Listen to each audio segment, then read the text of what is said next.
নমস্কাৰ মই নীলিমা দাসে আপোনালোক ডেমক্ৰেসি লাইফক এই ৰঙালী বিহুৰ শুভেচ্ছা জনাইছো আৰু শুনিবলৈ পাইছো আপোনালোকে 21 এপ্ৰিলত 28 এপ্ৰিলত লাষ্ট গেটৰ ফালে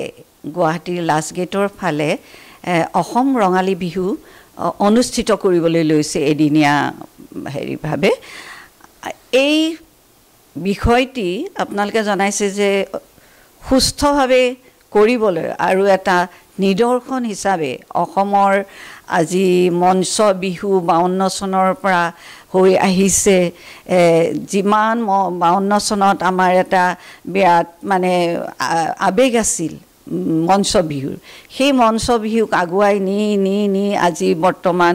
2024 চন পালেহি এইখিনিতে আমাৰ কিমানখিনি মঞ্চ বিহু আমাক উপকাৰ কৰিছে বা তাৰ মানে অপপ্ৰয়োগ হৈছে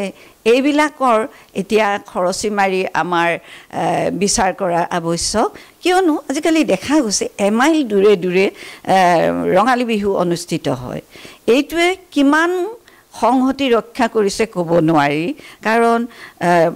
যদি আমি কিছু দূৰত্বত পাতো তেতিয়া এখন ৰাজ্যৰ লগত আনখন ৰাজ্যৰ এটা সম্প্ৰীতি বোলা বস্তু থাকে কিন্তু আমি যাতে বিষয়বাবৰ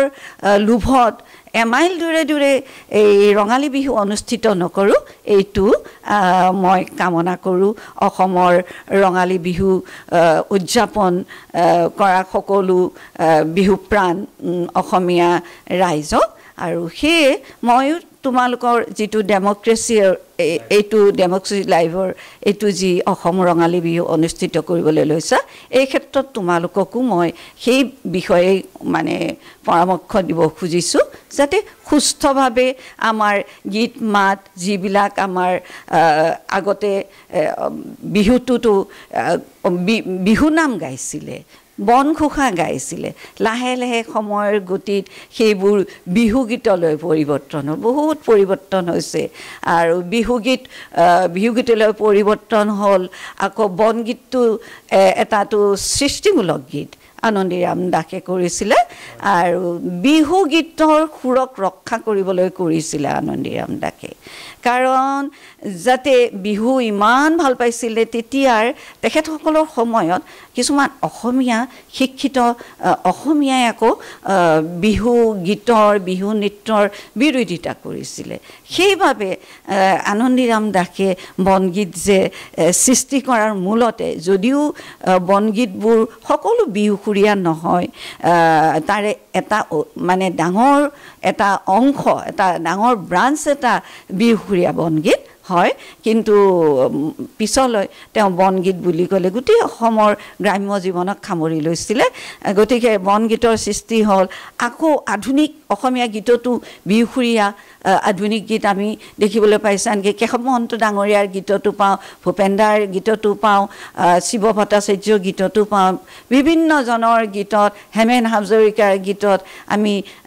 বিহুসুৰীয়া অসমীয়া গীত পাওঁ আনকি বহুকেইজন ব্যক্তি এই মাইজানটোকে দেখা পায় মাইজান ৰাতি টোপনি এনেকৈ ৰিদিম দত্ত গাইছিলে কিন্তু অপূৰ্ব বেজবৰুৱাৰ এই আধুনিক অসমীয়া গীতবিলাক এইবিলাক সময়ৰ গতিত গাবই বা গীত সৃষ্টি হ'বই এতিয়া বিহুগীত সৃষ্টি হৈছে আনকি আমাৰ নতুন প্ৰজন্ম জুবিন গাৰ্গ পৰ্যন্ত বহু গীত ৰচনা কৰিছে আনকি আৰু কেইটিমান গীত ইমান সুন্দৰ বিহুগীত সৃষ্টি হৈছে খুব ভাল লাগে এই যে দিখৌ নৈ এৰিব পাৰোঁ মই এইবিলাক সুন্দৰ সুন্দৰ গীত আৰু আইচিয়ানাং মানে মোৰ আছে মাৰে এইবিলাক গীত জনজাতীয় জীৱনক আমাৰ এটা ঐক্যতা সৃষ্টিৰ কাৰণে এইবিলাক নতুন প্ৰজন্মই সৃষ্টি কৰিছে ভাল লাগে মোৰ এই গীতবোৰ তেনেকৈ নতুনৰ ভালখিনি পুৰণিৰ ভালখিনি লৈ আমি আগবাঢ়িব লাগিব আৰু ৰঙালী বিহু যুগ যুগ চলি থাকিব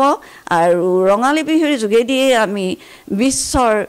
দৰবাৰত অসমীয়া জাতি ৰূপে চিনাকি দিবলৈ পাৰিছো গতিকে আমি গৌৰৱ অনুভৱ কৰোঁ অসমৰ ৰঙালী বিহুৰ সংস্কৃতিটো অতি সুন্দৰ বসন্তকালৰ গতিকে মোৰ এইখিনিয়ে ক'বলগীয়া যে সকলো সুস্থ ৰূপত হৈ থাকক ৰঙালী বিহু উদযাপন হওক ধন্যবাদ